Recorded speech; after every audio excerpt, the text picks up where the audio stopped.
Paano kung ang mismong pag-ibig sa bayan ay maging iyong sumpa? Paano kung ang katapangan ay maging sahi ng iyong pagbagsak? Sa isang bayang nagduruko, kung saan ang pag-asa ay unti-unti naglalaho, sumibol ang isang general. Siya si Antonio Luna, puno ng apoy sa puso, handang harapin ng kahit sino, kahit pa ang mismong kamatayan. Ngunit sa kanyang pagtatangwa sa bayan, sino ang tunay niyang kalaban?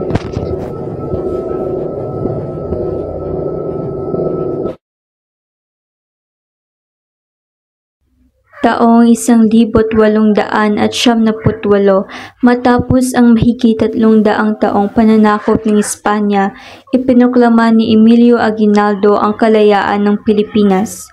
Ngunit dumating ang bagong mananakop, ang mga Amerikano.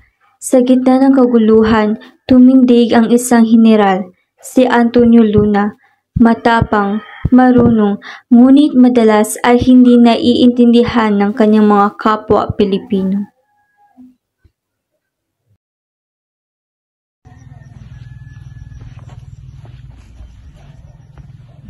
Mga kawan!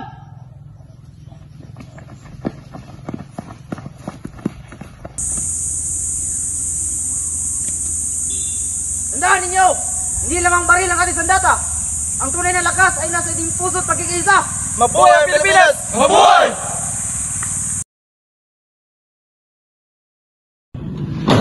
Pangulo, kailangan natin palakasin ang hukbo.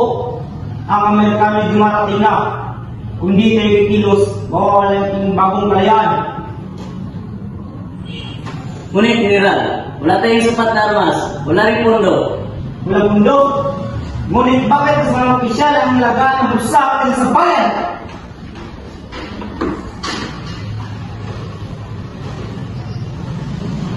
Kung di tayo magtutulungan, tayo dyan ang makakapit. Ang disiplina at pagkakaisa ang ating paraan.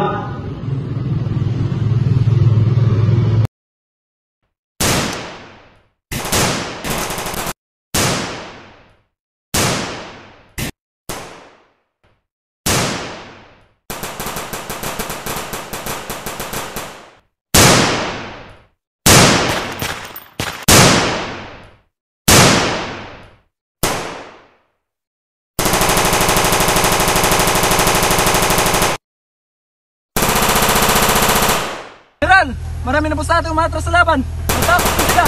Tandaan ninyo, ang bayan na hindi dapat isinusuko. Ngunit kulang na po tayo sa baril at bala. Kung kulang tayo sa armas, gamitin ang ating talino. Gamitin ang paligid, ang mga bundok ang ating tapang. Huwag kayong bibitiw. Mabuhay ang Pilipinas! Filipinos are weak!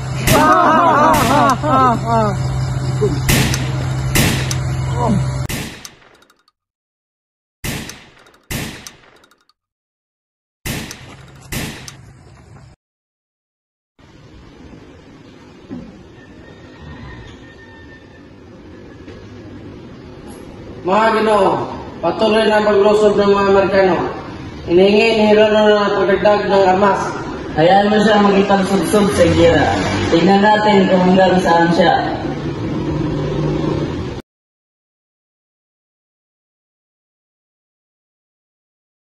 Hanggang suli natin hininga. Sapagkat hindi natin ipaglaban ng bayan ngayon, kailan pa? Mabuhay ang Pilipinas!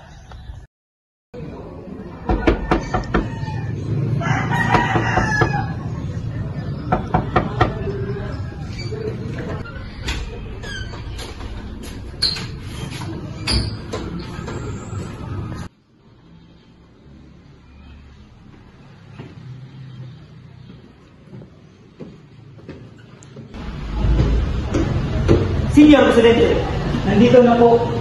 Mierda! Anong ginagawa mo dito? Yan din ang gusto itanong ko sa iyo, General. Nadalhan ako ng telegrama ng Presidente. Nasaan siya?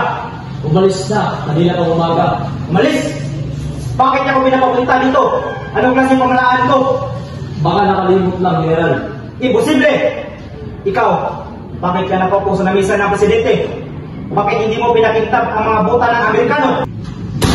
Talagang wala sa lugar ng yabang mo, no? Akala mo ba ikaw ang malasakit sa bayan ko? Sa patong ito, ako lang! Mahal Sapagkat hindi sapat ay paglaban siya, mamatay para sa kanya. Kung may dangal ka lang, inamon sana kita ng duelo. Sige, subukan mo. Hindi kita atrasan. Tulong-tulong na ako sa mga karikas niyo. Babalikan kita!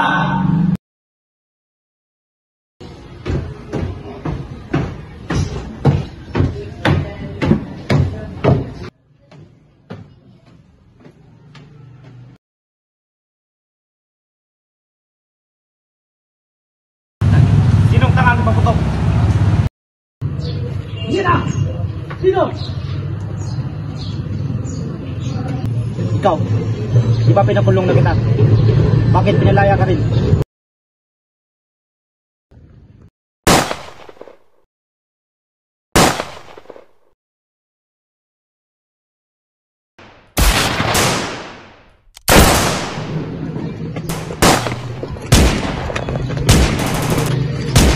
Mga traidor! Matuwag!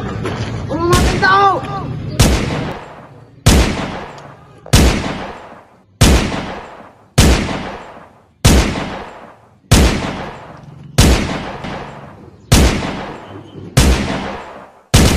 At doon nagtapos ang buhay ni General Antonio Luna, hindi sa kamay ng Amerikano, kundi ng kapwa Pilipino. Sa kanyang pagkamatay, pinalutang ang isang mapait na aral na ang pagkakawatak-watak at inggitan ang tunay na pumatay sa ating kalayaan.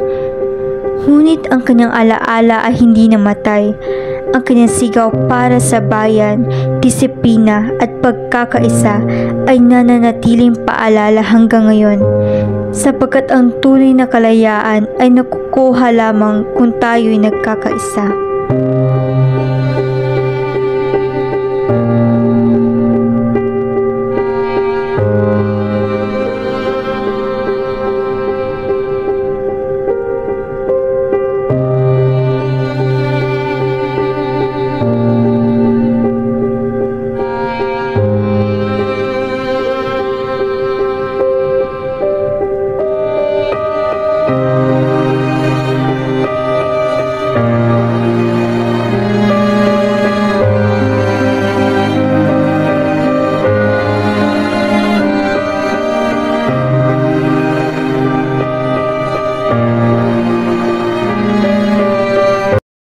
Balik?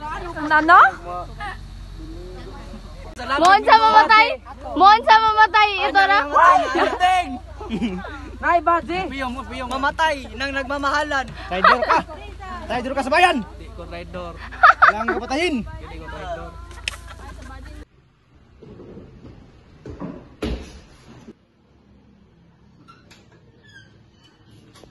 Go!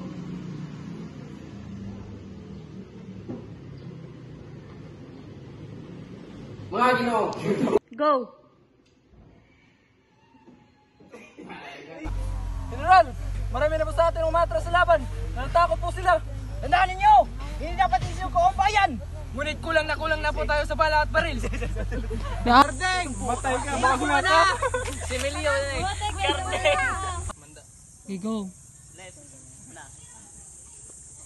Armas, hayaan mo siyang magpagsubsob si Gira. Di ko na dyan ganahan magkahugaw iya, ay magkadugo iyahang sanina. Pero nigda. Mga Ginoo,